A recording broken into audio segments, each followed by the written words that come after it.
Okay, let's try another one here. That first problem was fairly simple, and they gave you an obvious contradiction to reach. You could see it in the premises um, pretty quickly. This one's slightly more complicated, but just because it involves a few more steps to get to your contradiction. The first premise here says, sorry, I should label this step one. First premise. The first premise says, if L, then not H. The second premise says, if G, then K or L. The third premise says G. I'm guessing I'm going to use a modus ponens here at some point, and at least it's well set up for it to get me K or L. And then the final premise I'm given is H. Already I'm seeing a potential contradiction I could reach. I have an H here, and if I could get to L, I could get a not H. And since this looks like it's set up well for a modus ponens to get me to K or L, I'm guessing how this is going to go.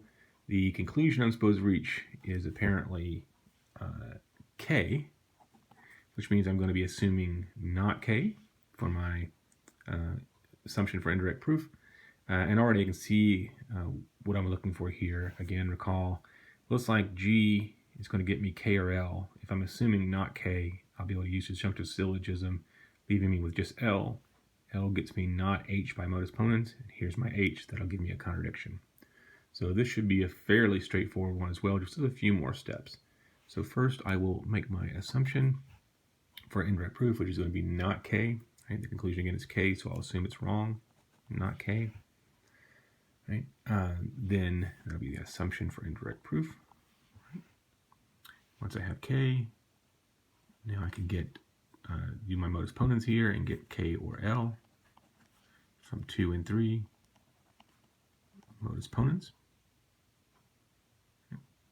Once I have K or L, I can use that not K to get rid of the K here and just end up with L by 5 and 6 disjunctive syllogism.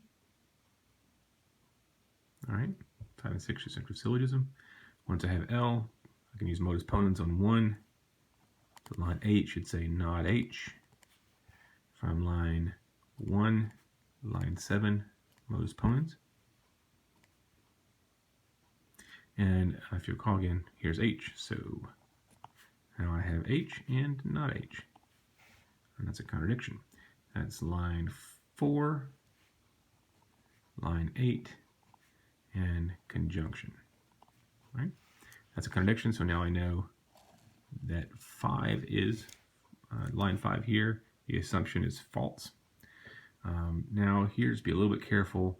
When I see that I've reached a contradiction with the assumption not K, that tells me is that it's not K. That's how you have to do it. And so for line 10, I'll have to take an extra step here, you might think. I'm going to have to say not K. That's from lines 5 through 9, right? Indirect proof.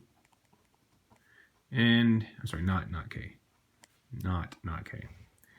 And once I have not K, then I can simplify and say K from line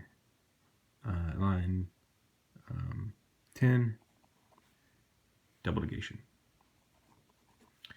That might seem like an extra step, and it is, we all know it is, but in terms of the way indirect proof works, you're only allowed to infer the negation of whatever you have as the assumption. So you have to go through that step of negating whatever you have in your assumption, but you can see here it just takes one quick step to clean that up and get the conclusion I was looking for.